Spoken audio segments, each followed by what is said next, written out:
हे दोस्तों, ये कहानी शुरू करने से पहले मुझे आपको एक इम्पॉर्टेंट डिस्क्लेमर देना है। ये कहानी मेरी नहीं है, मगर जिस व्यक्ति द्वारा भी ये कहानी कही या फिर लिखी गई है उसका ये कहना है कि ये उसके जीवन से जुड़ी एक सच्ची घटना पर आधारित कहानी है। तो फिर इसे सच्चा मानना या फिर ना मानना, ये मैं आपके विवेक के ऊपर छोड़ देता हूँ।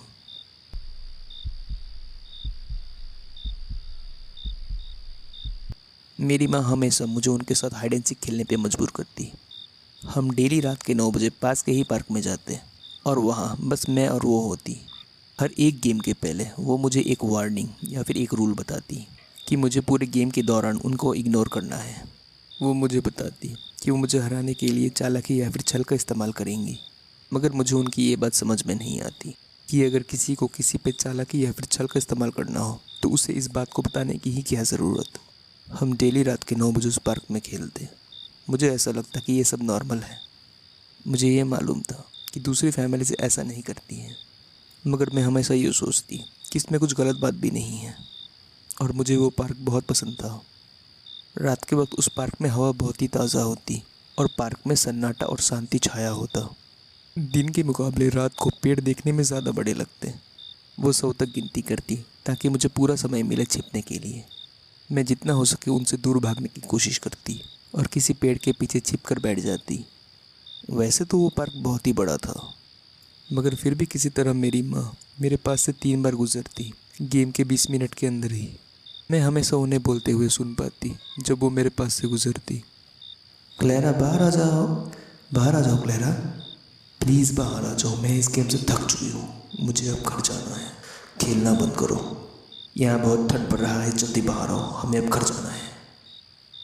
मैंने उन्हें इग्नोर किया। जब मैं इस गेम में नहीं थी मैं बेवकूफ़ थी।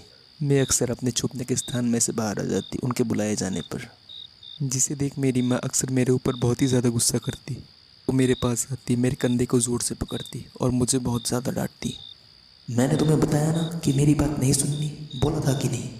वो गुस्से में मुझे घसीटते हुए अपने कार में ले जाती और अगले दिन तक मुझे इग्नोर करती रहती।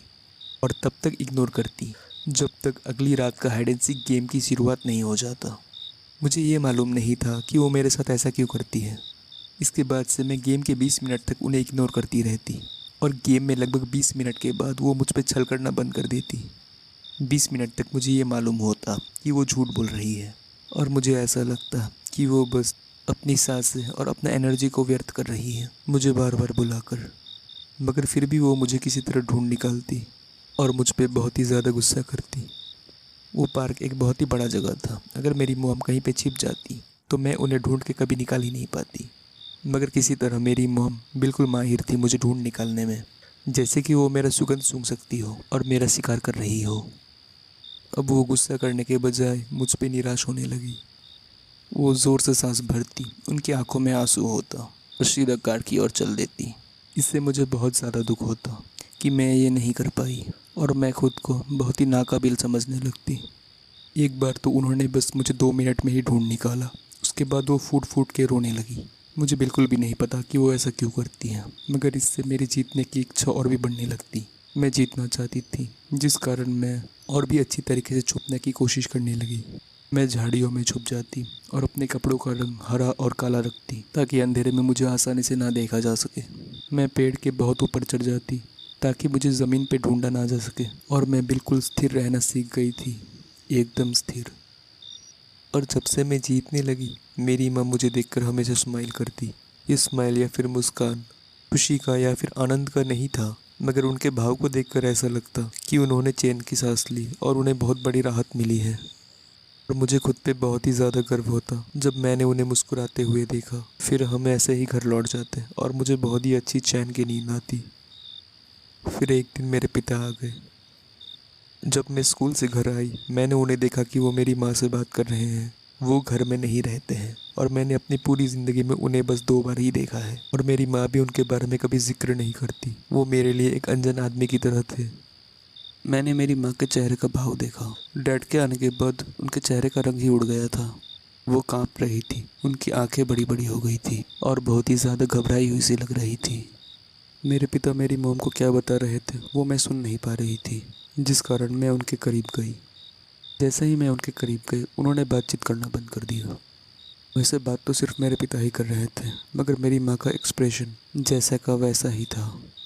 मेरे पिता मेरी तरफ देखकर स्माइल करते हैं, मगर वो मुझे किसी जानवर की तरह देख रहे थे, और उनका स्माइल भी भेड़िया की तरह, जिसे मैं देखकर असहज महसूस करने लगी। और उनका मेरी तरफ देखना बिल्कुल घिनौना था। वो बस बोलते गए और बोलते गए। मुझे लगा कि ये शायद नॉर्मल है, क्योंकि मेरे क्लासमेट्स भी अक्सर बकबक करते रहते हैं। उसी दिन कुछ देर बाद जब मेरे पिता थोड़ी देर के लिए टॉयलेट में गए, मेरी माँ मेरे करीब आई और मेरे कानों में फुसफुसा के कहा, बाहर मत आना। 20 मिनट हो जाने के बाद भी तुम बाहर मत आना। जब सोने का वक्त आ गया तब मेरे पिता बिल्कुल एनर्जेटिक या फिर फुर्तीले नज़र आ रहे थे। मुझे ऐसा लग रहा था कि आज के दिन तो हम हाइड एंड सीक वाली गेम नहीं खेलने वाले। मेरे पिता के आने के बाद आज के दिन मेरी मॉम का हाव भाव बिल्कुल अलग लग रहा था। उन्होंने घड़ी में समय देखा और कहा, चलो पार्क का एक चक्कर लगा के आते हैं। उस वक्त मैंने ये नोटिस किया कि उन्होंने हाइड एंड सीक के बारे में तो कुछ भी नहीं कहा।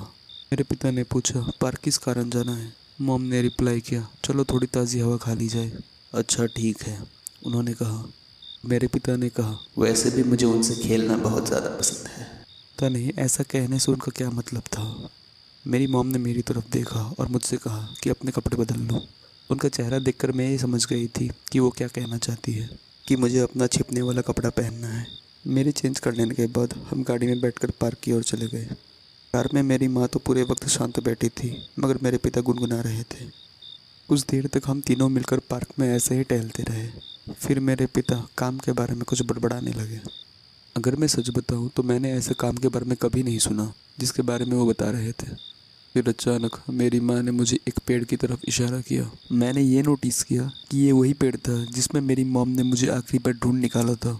ये पेड़ भी कितने पुराने हो जाते हैं, फिर वो मर जाते हैं। शर्म की बात तो ये है कि वो एक ही जगह अटके रह जाते हैं और वायरस से दूर नहीं भाग पाते। मॉम का ऐसा कहने का ये मतलब था कि जल्दी भागो और छुप जाओ। हर एक जीवित चीज़ का एक ही आखिरी मंजिल है, वो है मौत, और उससे डरने की कोई भी आवश्यकता नहीं। ऐसा मेरे डैड ने कहा। मुझे लगता है मैंने उस पेड़ में एक स्क्विरल देखा है, मैं देख कर आती हूँ, ऐसा मैंने कहा। मैं पार्क के जंगलों में गायब हो गई। अब इस फॉरेस्ट से मैं अच्छी तरह से परिचित हूँ। अपनी दिशा बदलने से पहले मैं एक पहाड़ी की तरफ गई और अपना दिशा बदला और जितना हो सके उनसे दूर जाने की कोशिश करती रही। मैंने ये निश्चित किया कि मैं ऐसी जगह में जाऊंगी जहाँ मेरी कोई भी निशानी पीछे न छूटे। इससे पहले कि उन्हें कुछ भी पता चलता, मैं उनसे जितना हो सके उतना दूर जाना चाहती थी। मैंने ये सोच कर रखा था कि या तो मैं पेड़ में चढ़कर छुप जाऊंगी या फिर झाड़ियों में जाकर छुपूंगी। पेड़ में छुपना तभी कारगर होता है अगर कोई पेड़ को चेक ना करे। झाड़ियाँ छुपने के लिए तो बहुत ही अच्छी जगह है, मगर उसके लिए तुमको बहुत ही छोटा होना पड़ेगा और तुम्हें ऐसे छुपना होगा कि आसपास से कोई देख ना सके। जिस कारण छुपने के लिए मैंने झाड़ियों को चुना और मैं अपने सांसों को काबू करने की कोशिश कर रही थी। कुछ मिनट्स बाद ही मैंने अपने पेरेंट्स को फॉरेस्ट में चलते हुए सुना। वो मेरे से बस थोड़ी ही दूरी में थे।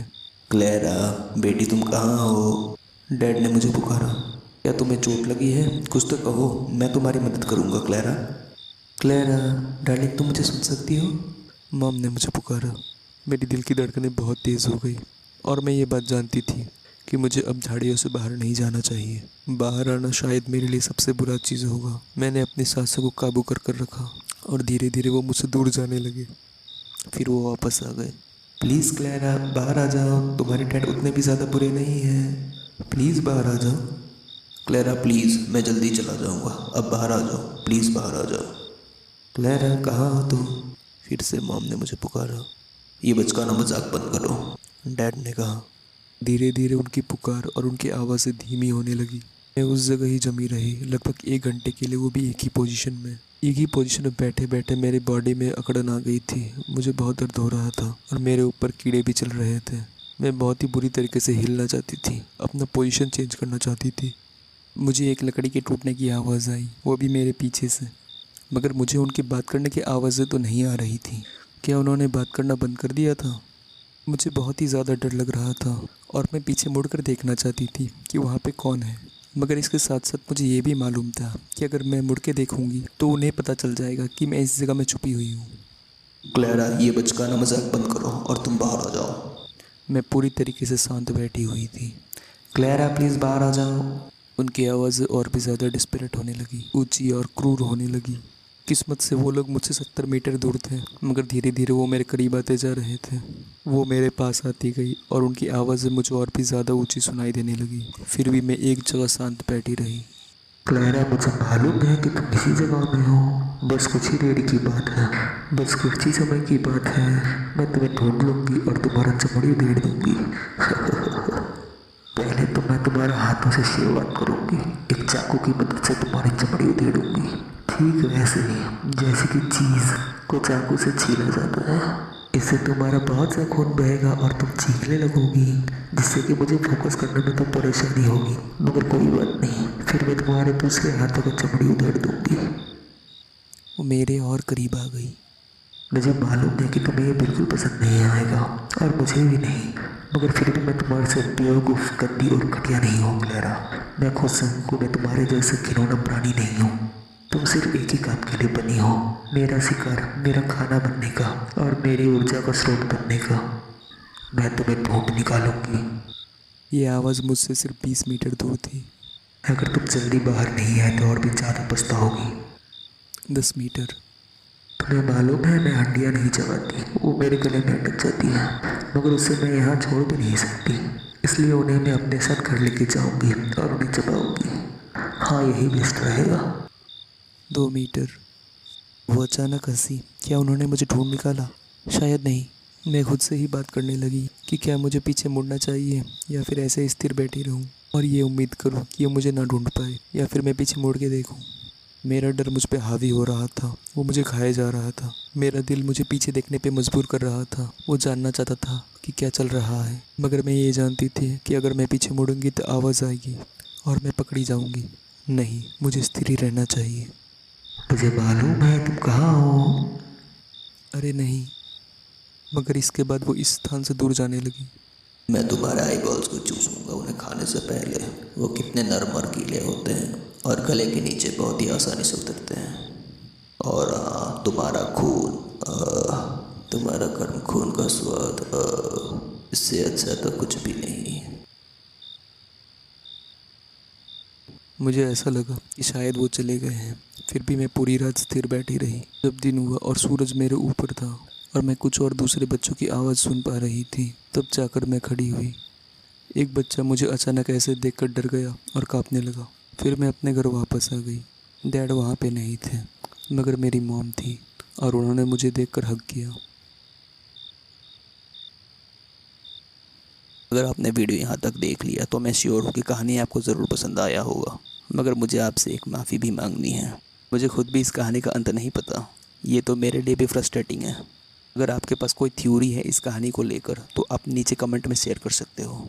तो और भी ऐसी कहानी सुनने के लिए please like, share and subscribe, and thanks for watching mental masturbation.